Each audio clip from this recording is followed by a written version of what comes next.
Vía Pública. ¿Qué tal? Muy bienvenidos a Vía Pública. El director del Servicio de Impuestos Internos y el Consejo de la Comisión de Mercado Financiero, la CMF, presentarán denuncias penales e iniciarán investigaciones internas tras la filtración de audios que revelan. La filtración puede ser eventualmente un delito o no, da igual, pero eso es un hecho. Pero lo que se está viendo es lo que hay de fondo, lo que revela este audio. Eventuales casos de corrupción, pagos de coimas en esas entidades. Alguien dirá, pero si es evidente, si están los audios. No necesariamente la confesión es prueba. Hay que probar lo que se dice en esos audios, que en sí son muy graves. Y lo dicen las personas que reconocen haber hecho o cometido esas acciones. Pero de todas maneras la investigación tiene que hacerse y tiene que comprobarse todo. Ahora, hoy día Luis Hermosilla, en una declaración relativamente escueta, se escuda en dos cosas. Se escuda en que la prueba es ilegítima, es una grabación de una conversación privada, y por otra parte, en su secreto profesional, que no puede decir o no puede hablar respecto de las orientaciones que le da a sus clientes como abogado. Pero está bien, más allá de qué va a determinar la justicia el día de mañana, si la prueba es válida o no es válida, la información que entrega esa hora, qué sé yo, 108 minutos, 105 minutos, que yo la recomiendo escuchar para entender detalles, la información que entrega es muy útil, es terreno muy fértil para hacer todas estas investigaciones. Hay muchos hilos que tirar en muchas instituciones, muchas empresas, muchos RUT, muchas prácticas que, según indica esta propia grabación, son tremendamente irregulares y dolosas. Bueno, la presentación ante el Ministerio Público incluye a las tres personas que se escuchan en esta conversación: los abogados Luis Hermosilla, la abogada María Leonarda Villalobos y el empresario Daniel Sauer, que estaba siendo, o que ya ha sido multado, ya ha sido sancionado por la CMF, que es la entidad pública que regula justamente las entidades financieras. Por eso estaban en esta conversación con sus abogados, para ver cómo solucionar los problemas, porque se han detectado en la empresa del señor Sauer muchísimas irregularidades, y eso no tiene que ver con el audio. Mucho antes ya ha habido sanciones. De hecho, el señor Sauer y su corredora en la bolsa de productos, en su corredora ya está sancionado por 6 años. Por 6 años no va a poder ejercer ese rol, o ser al menos él el protagonista o quien aparezca en esa corredora. Esto es muy grave, lo que pasó antes de la grabación, insisto, antes. Lo que pasa con las empresas del señor Sauer están muy en el ojo de la justicia por irregularidades. Bueno, la Fiscalía Metropolitana Oriente ya había abierto una investigación que contará justamente con un equipo especializado y tendrá el apoyo de analistas criminales y financieros. Uno de los aludidos, justamente el abogado Luis Hermosilla, como le decía yo, desmintió las acusaciones mediante un comunicado escueto, público, y aseguró ser objeto de una maniobra siniestra. Luis Hermosilla se ha presentado como víctima, en este caso, de una maniobra siniestra. Y ha señalado de que no perdamos el tiempo, que no va a hablar más, que esta es la forma en la cual va a explicar, o hasta aquí, esto es lo que va a explicar. Otra cosa, qué es lo que va a ocurrir frente a Estrado en la justicia. Vamos a la mesa de conversación.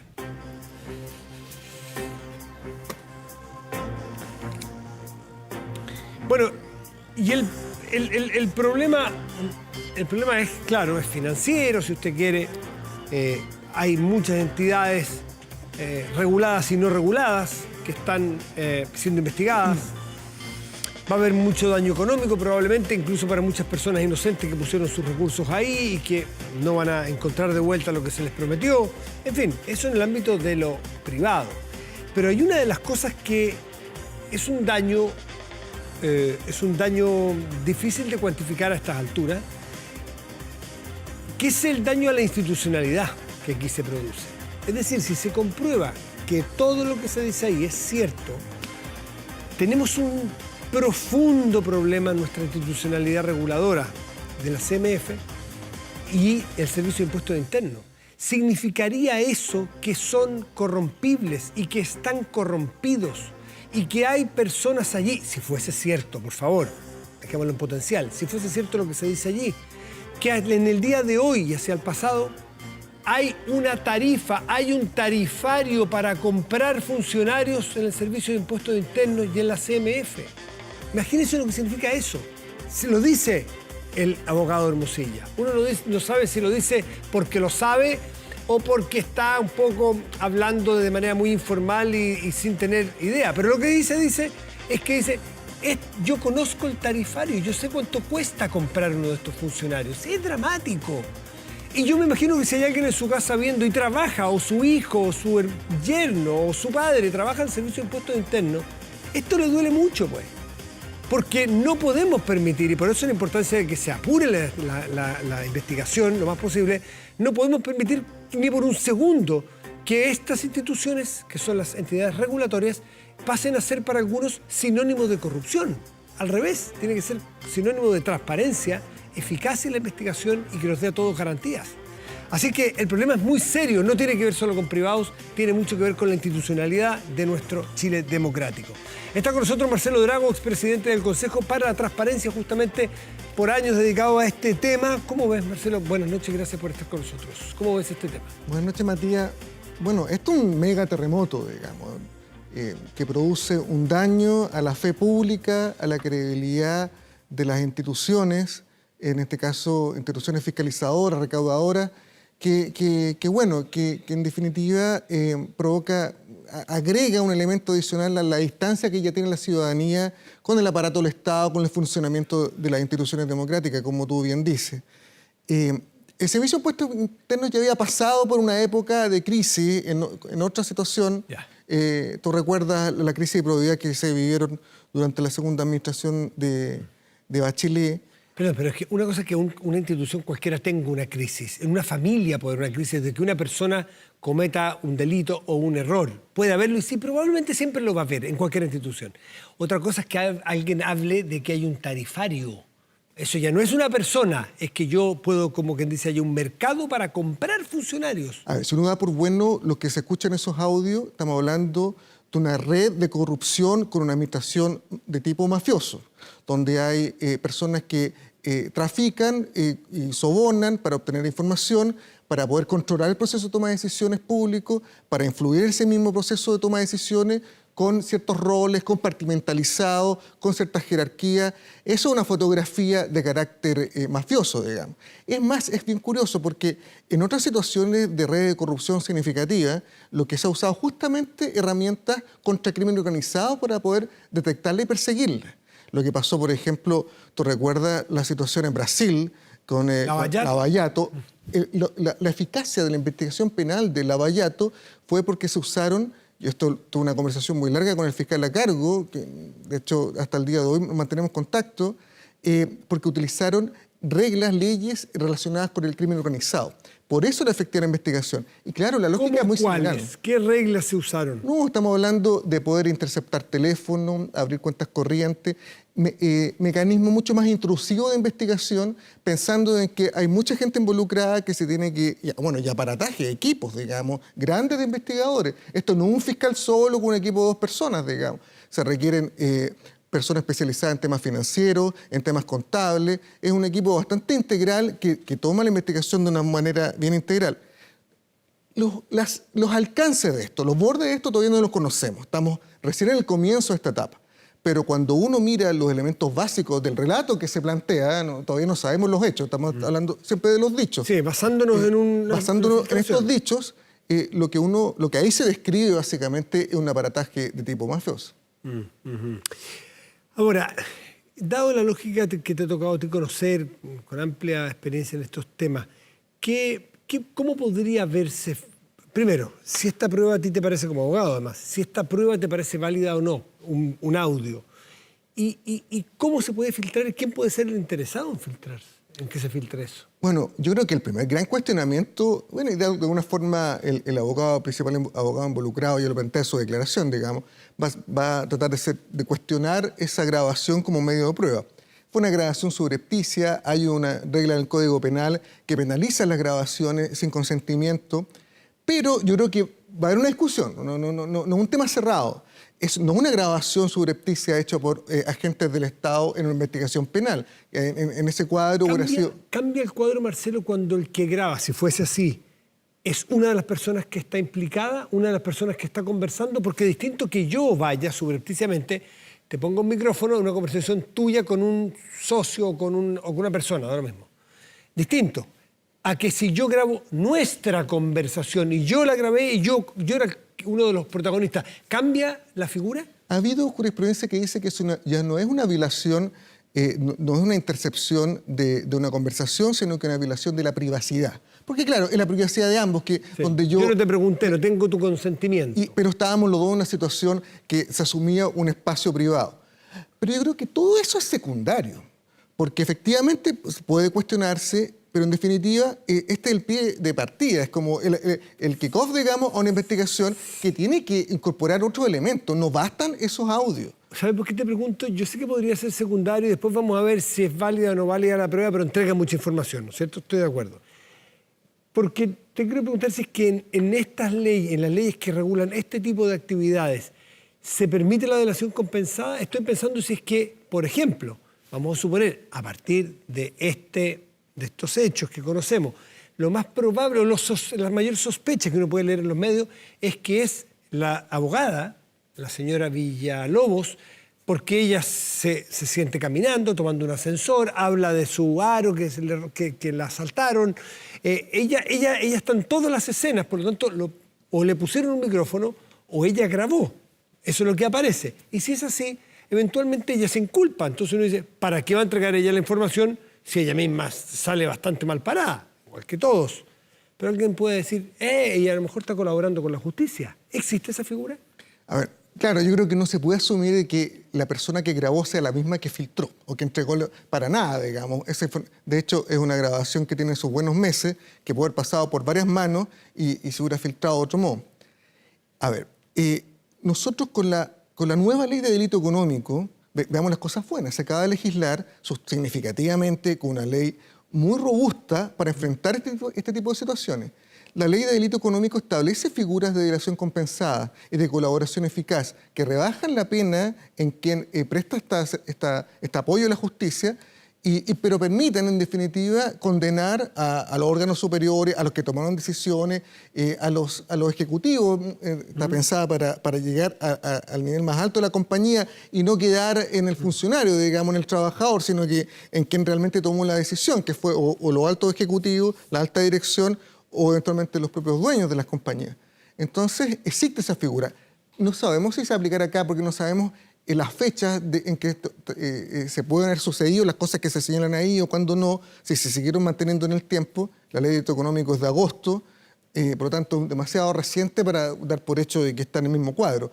Pero no sé si sería aplicable en este caso. Ya. Yo tengo mis dudas de que la filtración la haya producido la misma persona que lo grabó, digamos. No sé, es parte de las especulaciones que se hacen en los medios públicos. No, totalmente, sí, uno todavía todo está en ese plano, pero a mí la lógica me indicaría que puede ser distinto, digamos, la fuente. ¿Qué te indica la lógica?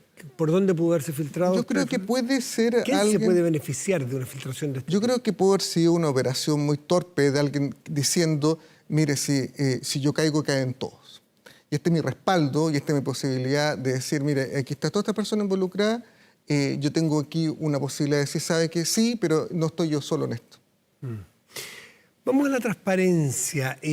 Perdón, porque efectivamente es bien autoincriminatorio para los abogados para que están los ahí. tres que están ahí. Sí, Las exacto. tres personas que están ahí. Exacto, pero yo creo que hay que buscar que menos conciencia de ilicitud tiene, digamos. Y yo creo que los dos abogados saben lo que están haciendo y la gravedad que tiene y las consecuencias que podría tener una filtración de este tipo. Lo dicen. Y lo dicen expresamente, estamos claro. haciendo algo que es delito. Exactamente. Entonces, el beneficio de filtrar eso, a no ser que esté en un contexto de delación compensada, que yo no creo que sea el caso, por los tiempos, digamos, no creo que vaya por ahí. ¿Cómo es posible que exista en Chile porque aquí estamos hablando del factoring, y el factoring hay dos tipos de factoring. Están los factoring regulados y los no regulados. Y este caso es uno de los no regulados, como factoring. Otra cosa es que este señor Sauer además tenía una corredora que está sancionada. Pero este no es de los factoring tradicionales o regulados por las instituciones. Este es un irregulado. ¿Cómo es posible que pase eso? Y que aparentemente todo este enjuague tiene que ver con facturas ideológicamente falsas de servicios que no se prestaron. ¿Cómo es la calidad de nuestra regulación? Lo que pasa es que hay ámbitos del intercambio comercial que no tienen por qué estar regulados. Y las facturas y los instrumentos de comercio en general están pensados para que sean instrumentos intercambiables, se valoricen en los mercados y no sean sencillamente un instrumento de pago, digamos, que se congela en el tiempo, sino que va pasando de mano en mano y puede ir tomando distintos valores.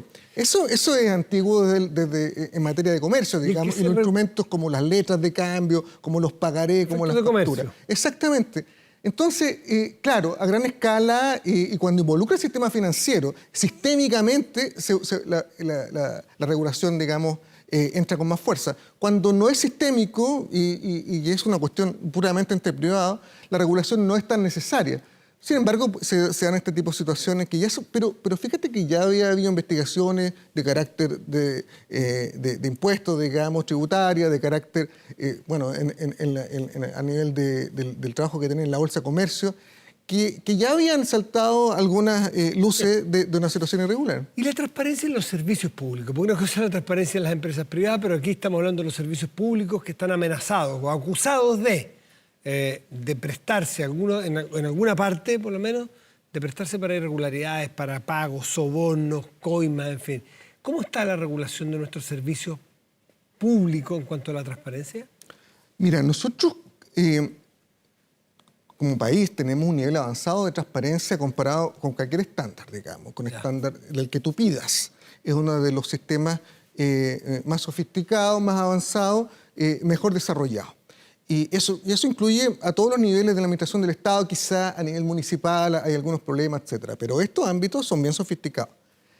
Pero siempre estas situaciones de corrupción se dan en los puntos ciegos de los sistemas, donde la transparencia no opera. Y no opera a veces por muy buenas razones, digamos. A veces en temas de defensa no opera porque hay cuestiones de seguridad nacional, por lo tanto tiene que mantenerse un secreto. Sin embargo, a veces se abusa esos secretos y vimos varias situaciones similares. Aquí hay procedimientos de investigación y procedimientos sancionatorios que tienen que tener un nivel de reserva durante ciertas etapas investigativas.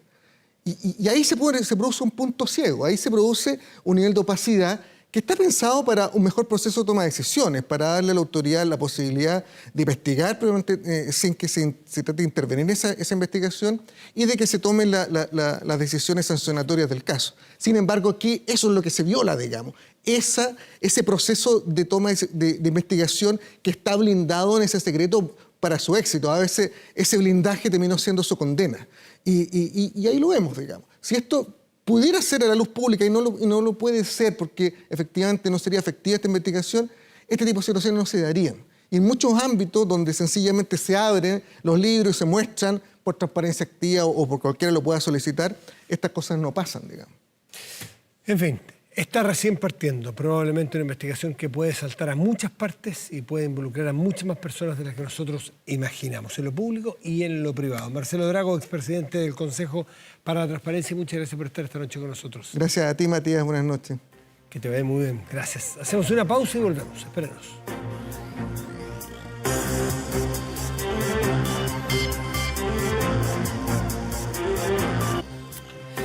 Aumenta la delincuencia, no grave robos, evítelos con Tepillé, la empresa líder en seguridad preventiva con monitoreo de cámaras de seguridad y audio disuasivo en tiempo real. Tepillé protege 24/7 su empresa y también su hogar. No sea usted la próxima víctima y contrátenos en tepillé.cl.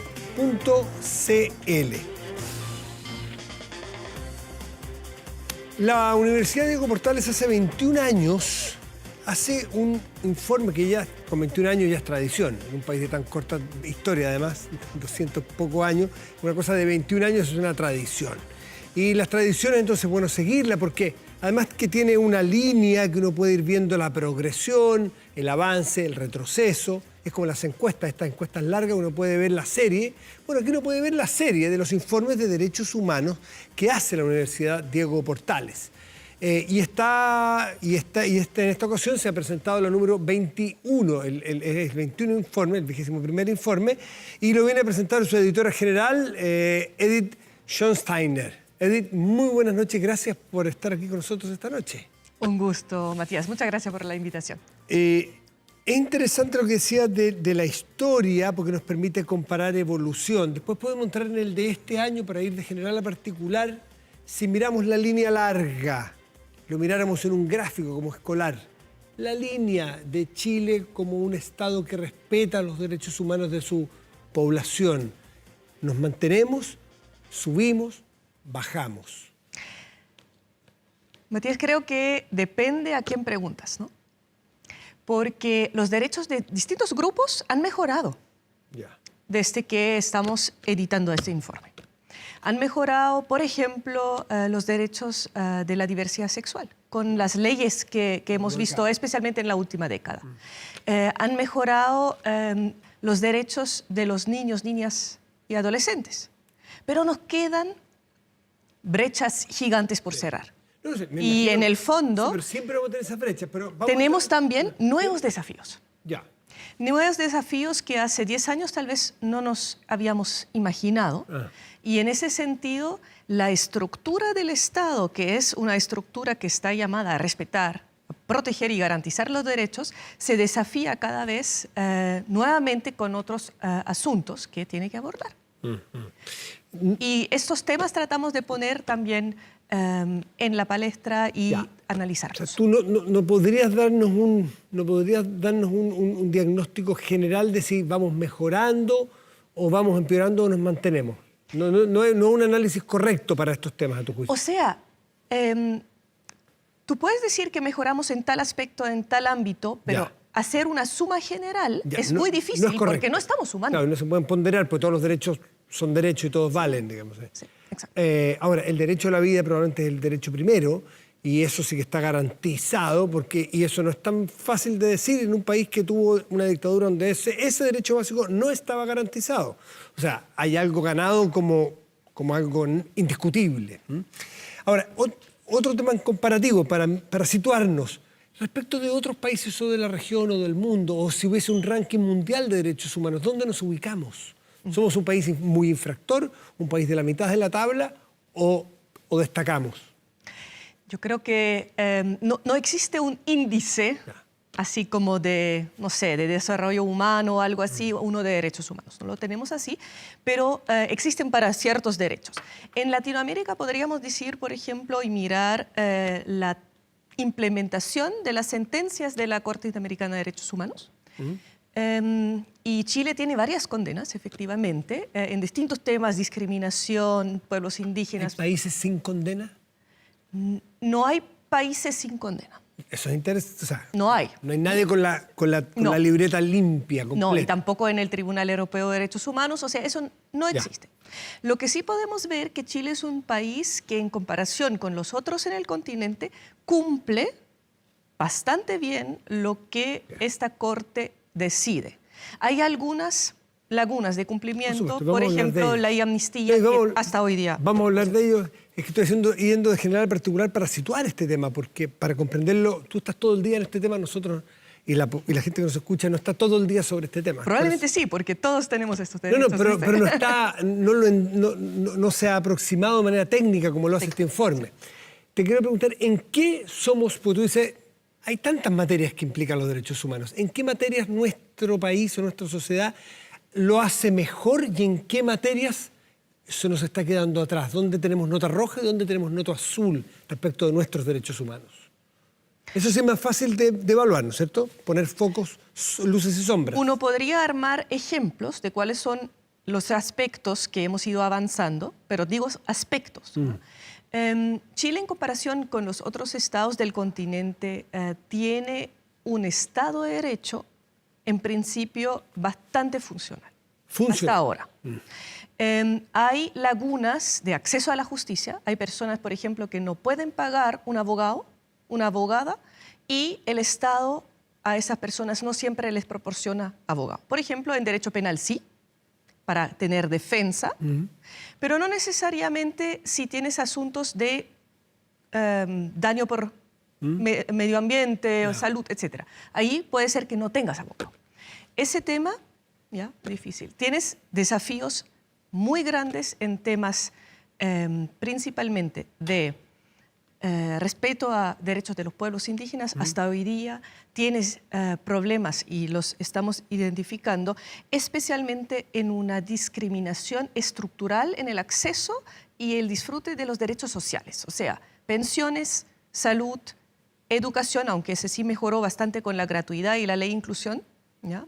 Pero persiste una brecha que tiene que ver con quién eres, con la discriminación que sufren las personas, especialmente que tienen menos recursos o que tienen otras características étnicas, por ejemplo, que les dificulta tener el mismo acceso a estos derechos Es decir, sociales. déjame ver si me aproximo al tema.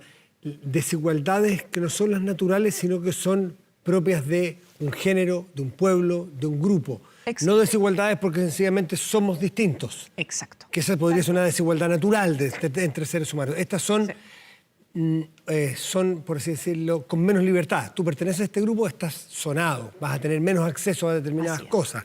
Claro, eso es una violación de un derecho básico. Y eso es estructural. O sea, uno lo ve en todas las sociedades de Latinoamérica, correcto, pero no nos eximimos de esto y no tenemos todas las herramientas que son necesarias para ponerlos en el mismo plano. Judith, entremos más en detalles. ¿Qué novedades, si usáramos criterio periodístico, con qué titulamos este informe número 21 de Derechos Humanos de la UDP?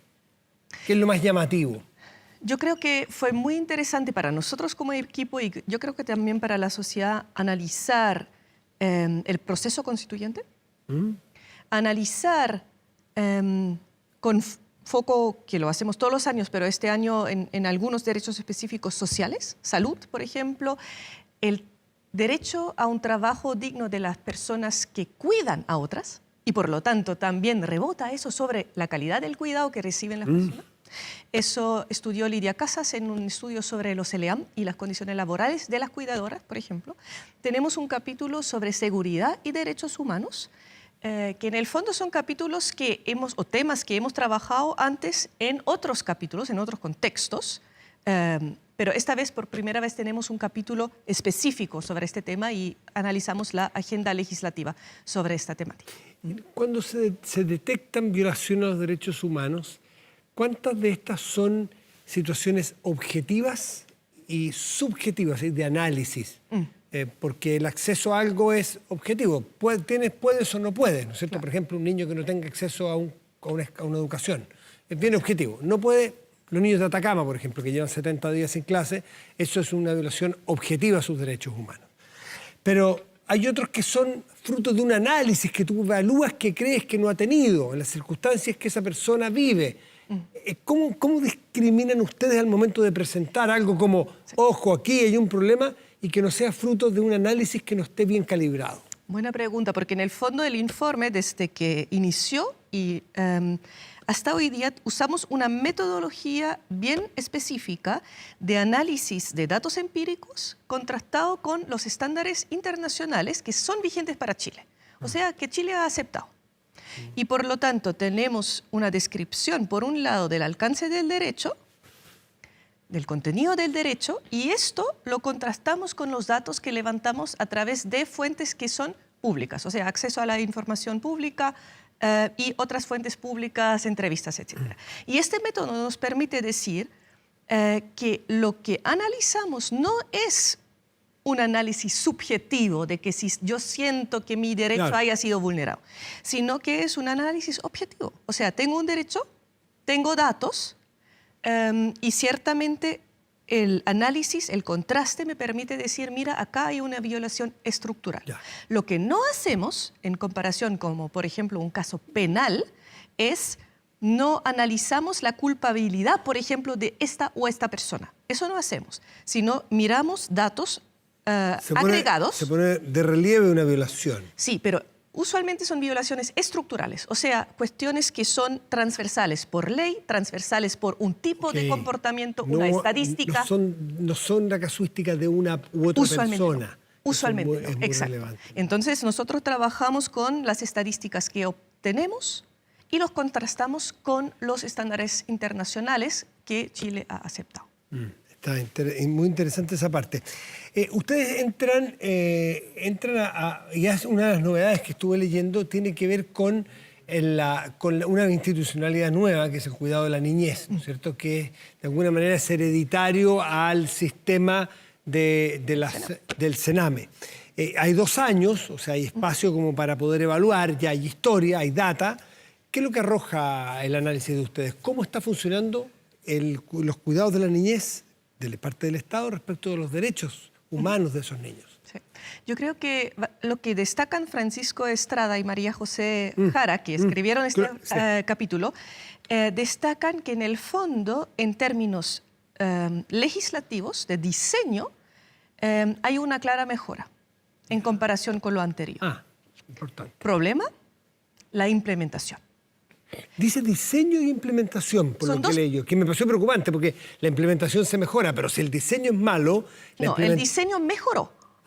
El diseño mejoró claramente en comparación con lo que era el Sename, lo que eran los CREA, pero el asunto es que estamos todavía muy lentos en la transición al nuevo sistema. Y la implementación tiene las falencias típicas de las instituciones. ¿Típicas de un mal diseño o típicas de una implementación que tarda años? Típicas que hemos, desde hace muchos años, detectado en distintas instituciones. Falta de asignación de recursos, falta de asignación de expertos. Lo vimos el año pasado en un análisis que hicimos sobre salud mental para niños, niñas y adolescentes. No existen los expertos, las expertas, para atender esa población. Y lo mismo nos pasa en este servicio Mejor Niñez, que en el fondo necesita ser bien implementado. Hay falencias efectivamente específicas que podrían mejorar en el diseño, pero lo anterior y principal es avanzar en la implementación, poner más recursos y poner más capacitación para que efectivamente un centro mejor dotado, mejor financiado y mejor capacitado pueda estar. Y facilitar o aumentar las modalidades alternativas a los centros. Familias de acogida, por ejemplo. Claro, familia de acogida, que es una tarea pendiente. Y hay oferta y hay demanda, por así decirlo, de un servicio o de una relación. Hay algo que no permite que se junten. Esas personas son niños o niñas que necesitan familias y familias que quisieran hoy día mismo recibir esos niños. Hay algo que no cuadra, hay un círculo que no cierra. Déjame una pregunta que te la debí haber hecho al principio y no creo que se me vaya. Ustedes que se dedican 24... Bueno, casi. No, que se dedican de cuerpo y alma a los derechos humanos y a analizar y dar una radiografía. Estoy pensando, ¿saben qué? ¿En qué esto van a hacer? Préstame el libro. Bueno, el libro ebook. Sí. Ebook, que lo pueden después decir dónde lo pueden encontrar ustedes. Hay un QR adentro, por cierto. Sí, me imagino. Esto va a ser, más lo que sirva hoy, es muy importante para los historiadores que escriben nuestra historia en 20, 30 años más, que quieran ir a revisar cómo era nuestro país en el cumplimiento de sus derechos humanos. Esto tiene una tarea de registro también que es muy relevante. Entonces, la pregunta tiene en función a eso. ¿Cómo es el acceso a investigar la realidad de los derechos humanos en Chile? Porque yo me imagino que si voy a Nicaragua hoy día, me imagino que me van a denegar cualquier posibilidad de revisar y el informe va a ser completamente inútil, quizás, ¿no? Chile les abre las puertas a ustedes, sus instituciones, sus personas, sus autoridades, sus universidades, en fin, para poder darnos buena data y buen registro. Lo que podamos obtener a través de acceso a información, esa ley en el fondo nos permite trabajar como trabajamos. No obtenemos todo lo que quisiéramos, no existen todos los datos que quisiéramos tener y a veces existen y no están ordenados para entregarlos. Y en el fondo eso sí es un desafío. No siempre obtenemos las entrevistas que quisiéramos obtener, pero también contamos con funcionarios y funcionarias que sí colaboran y nos apoyan. Y en el informe está los claro citamos, qué puertas se abren y qué puertas no se abren. Sí, se dice. Está claro. O sea, cuando hay un rechazo a una solicitud de acceso, lo mencionamos. Esto es muy importante. ¿Ya? Y en el fondo lo que quiero decir para los historiadores, sí, pero yo diría, antes quisiera que lo lean las autoridades legislativas y las de ejecutivo. Actuales. Claro, porque estamos recomendando para la actualidad. No, eso lo doy por hecho, que la utilidad es para el Chile de hoy, para mejorar hoy. Pero me También. imaginé que va a ser de registro histórico muy importante cuando se escriban. O sea, si tuviéramos esta data de lo que ocurría en el siglo XIX, cuando nacía nuestra república, qué interesante. Y qué distinto entenderíamos a lo mejor el funcionamiento o la evolución de nuestros países. Por eso sencillamente lo decía. Volvamos a hablar un poquito de la actualidad y al informe informe anual sobre derechos humanos en Chile 2023. Se hacen cargo de un tema imposible más contingente, que es el proyecto constitucional que el 17 de diciembre las personas de nuestro país van a tener que ir a sancionar, a favor o en contra, según sus preferencias y discernimiento. ¿Ustedes qué relevarían de ese informe en función de los derechos humanos? De ese proyecto, pero no de ese informe, de ese proyecto. Nosotros analizamos, en el fondo, el borrador de los expertos y el borrador que se sancionó ahora en el Consejo. Ok. Y en el fondo miramos si la sección sobre derechos fundamentales y algunos aspectos transversales que van a impactar el goce de los derechos son o serían conformes al derecho internacional de los derechos humanos. O sea, si se aprueba esto, ¿Chile va a estar en vulneración de sus obligaciones internacionales o no? El borrador de los expertos estaba muy bien diseñado en ese sentido, muy acorde. No así la versión que vamos a votar. ¿Empeoró en calidad de derechos humanos Sí. el proyecto final respecto al de los expertos? Sí, y yo creo que son aspectos específicos. ¿En cuáles? Porque ¿no? es grave lo que está diciendo. Sí, ¿En quién, pero? son aspectos específicos que tienen que ver en particular con la transversalidad, por ejemplo, del reconocimiento de los derechos de los pueblos indígenas. Por primera vez se reconocerían los pueblos indígenas, pero el detalle con el que se reconoce dista mucho de otros derechos que con mucho detalle se diferencian o se definen. Y ahí hay un asunto, por ejemplo, que lo analizamos con bastante detalle, el derecho a la libertad religiosa, el derecho a la libertad de enseñanza, que está definido a un nivel de detalle que es muy poco usual para las constituciones, y uno ve que tiene una relevación en el proyecto que no permite ponderar tal como te obligaría a ponderar el derecho internacional de los derechos humanos, por ejemplo, con el derecho a la educación. Te doy un ejemplo, y con la autonomía en particular de niños, niñas y adolescentes. Te doy un ejemplo. Niños, niñas y adolescentes tienen una autonomía progresiva para el disfrute de sus propios derechos, por ejemplo, educación, por ejemplo, salud, por ejemplo, también la libertad religiosa. Y resulta que las religiones, por ejemplo, indican que sus jóvenes son de mayoría de edad religiosa, a los 12, 13, 15 años, confirmación, bar mitzvah, bat mitzvah. Pero la Constitución daría, sin tomar en cuenta esa autonomía progresiva, el derecho a determinar el contenido de la educación a los papás, mamás apoderados y a través de las instituciones religiosas. Muchas veces, colegios, etcétera, sin tomar en cuenta esa autonomía y sin tomar en cuenta que existe aparte el derecho a la educación del niño, de la niña, del adolescente. Perfecto. ¿Ya? Y esa ponderación, yo creo, llevaría, tal como estaría, a mucho litigio. Lo último, ¿este mismo análisis lo han hecho respecto de la Constitución vigente? También. ¿Y dónde está mejor la fotografía de los derechos humanos? ¿En la vigente, en la convención, en la de la convención que se rechazó o en esta? Yo creo que la de la vigente tiene otros problemas. Por ejemplo, tiene un gran problema de la justiciabilidad de los derechos sociales. Tiene un gran tema que se repite en la que vamos a votar, que no reconoce el derecho a la no discriminación, la igualdad, de la forma que el derecho internacional lo requeriría. ¿Y esta nueva sí tiene esa parte? No.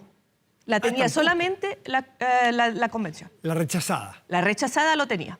¿Era mejor en materia de derechos? En esa materia, ¿En sí. esa materia? En igualdad y no discriminación. ¿Y en general en materia de derechos humanos? Yo diría que sí. En derechos fundamentales estaba mejor estructurado. Mejor estructurado. Sí. Judith Schonsteiner, ¿está bien? Muchísimas gracias por estar aquí. Muchas gracias a ti. Dejar los invitados, lamentablemente el QR no lo tenemos para que ustedes lo escaneen, pero me imagino que entrando a Informe de Derechos Humanos Sí, a la Informe anual página sobre- derechoshumanos.udp.cl. Ahí está, todo. escanean y pueden tener el ebook para estudiarlo. Gratuito como siempre. Sí, por supuesto. Judy, muchas gracias por estar aquí esta noche. Muchas gracias Que te vaya a ti. muy bien. Porque una gran persona necesita una gran camioneta, súbete junto a tu familia a Jack T8, equipada con cómodas cabinas en su interior, aire acondicionado, volante regulable a tu altura, Apple Car y Android Auto. Descubre este modelo en jackauto.cl. Con Jack T8 estás para grandes cosas. Pausa y volvemos.